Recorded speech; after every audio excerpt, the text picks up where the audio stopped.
Hello, welcome to Chapter 5, Section 3. We're doing the guided practice problems on page 338. And for this problem, we're doing the application where, again, we have a physics problem. The height of an arrow is modeled by this function.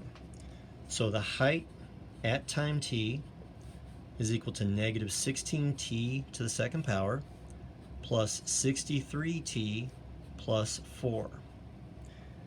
Now, if this was an Algebra 1 class, or sorry, an Algebra 2 class, I'd probably explain a little bit more because that's what I do, I explain. But I don't really know if I would necessarily require everyone to get this. For you guys, I'm going to go a little bit further, all right? The negative 16 comes from gravity on Earth. Remember, the acceleration due to gravity is 32 feet per second squared.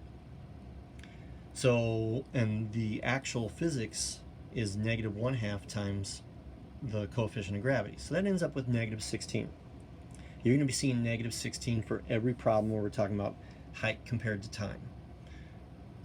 The 63 is the vertical velocity, the component of shooting the arrow that is vertical.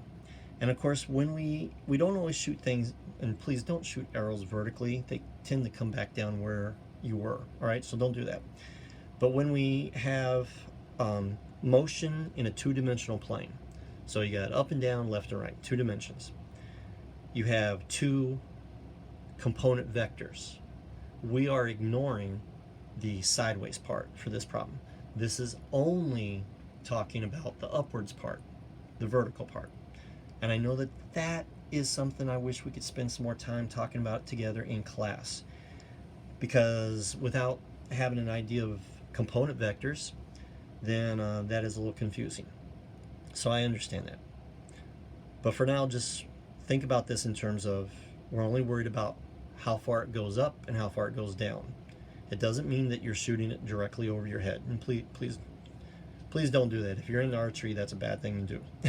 All right? Because something else with physics. Except for air resistance, it actually lands with the same force that it leaves the bow. So that's not good.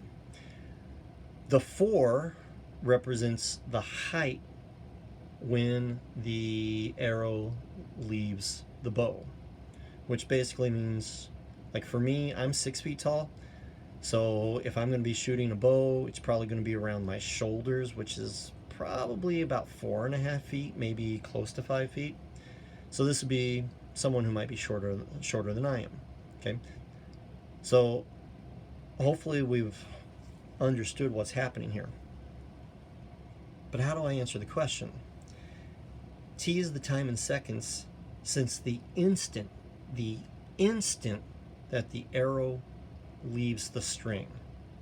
The question says, how long is the arrow actually in the air? Okay, so I did graph this. That's not it. Let's look at the graph. But that doesn't help. I can zoom out, and if I was using Desmos, I could zoom out. I can change my window to look at it a little bit better, but it's just going to be awkward. So graphing, I can solve it by graphing. I would recommend using Desmos. But I'm going to see if I can actually solve it by factoring. This one looks nasty factoring, but you know what? It's not as bad as you think. When it says, how long is the arrow in the air, that means the same as asking, how many seconds does it take for it to hit the ground? The height at ground level is 0. So that's where the height at time t is going to be 0. And now I'm going to solve this for t. Okay. Now you're looking at this going, how in the world am I going to factor this? You can. Negative 16 times positive 4 is negative 64. Put the 63 here. This is not that bad. What 2 numbers multiply to give negative 64, but add to give positive 63? If the product is negative, that means one of them has to be positive, one of them has to be negative. Okay? And if the sum is positive, that means the number that looks bigger is positive. I know that all positive numbers are bigger than negative numbers. So when I say looks bigger, I'm actually talking about the absolute value, all right? So without the negative sign. So without the negative sign for one of them, the number that looks bigger will be the one that I want to be the positive number. So what's going to multiply to give negative 64? I got lots of choices, but what I add and get positive 63, it makes it a little bit easier. This is just negative 1 and positive 64. Negative 1 times positive 64 equals negative 64, and if I add, I get positive 63, so it's not that bad. Let's make my multiplication chart. Negative 16 t squared goes in that corner. The 4 goes in this corner. And I got to remember, I never do this, but I'm going to do it for you guys because this is what I'm actually doing. And I realize that after I film my other videos. I have a multiplication chart and I'm filling things into the corners. These two are going to come from these. So I'm going to put negative 1 times t here and 64t here. And it doesn't matter which direction I put them in. That doesn't matter. So now I'm going to factor going this way. What do these two have as a common factor? Well, I don't like having negatives as my first term, so I'm going to factor out a negative 1. And both of them, this is 16 times 1, this is 16 times 4. So I have a common factor of 16. I also have a common factor of t. What got left behind? Well, here, I took everything, so the factor 1, t, got left behind. Okay, sorry, I was going to write 1t and then I realized it would have looked awkward, right? So the other t got left behind. What got left behind here? Well, I took the t, so there's no more t. What do I multiply negative 16 by that equals positive 64? That would have been negative 4. Okay, we got that. What do these two have in common? They don't have anything. The common factors is the trivial 1. But let's see if this works. 1 times t and 1 times negative 4. I have the other sign. I want this to be negative and that to be positive. So I have to factor out a negative 1. Now it checks. Negative 1 times t is negative 1t. Negative 1 times negative 4 is positive 4. So this function, this is the function, this equation, can be factored like this. 0 equals negative 16t minus 1 times t subtract 4. I should say subtract. It's a bad habit to say minus.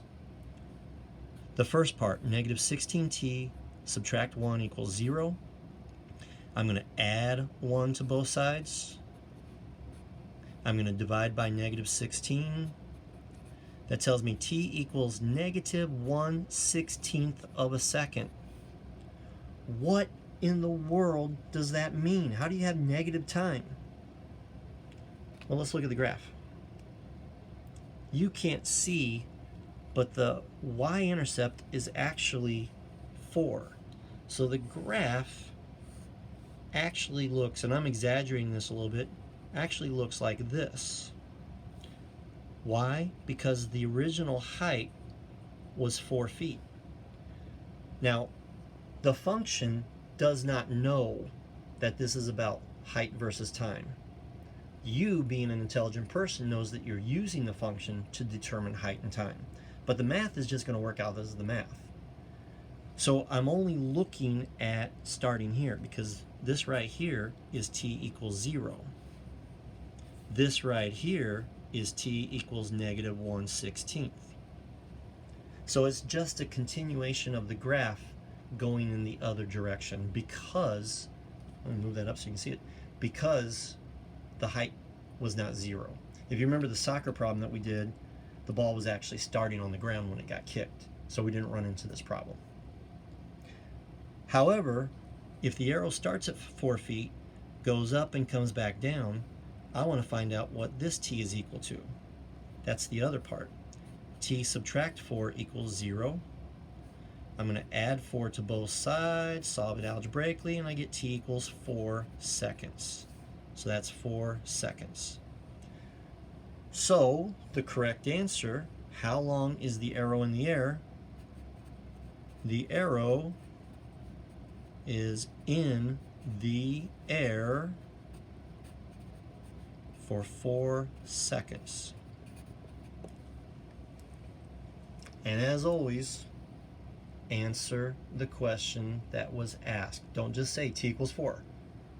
That assumes that the audience, and I know that's always usually me, but pretend it's not me, that assumes that the audience knows what you're doing.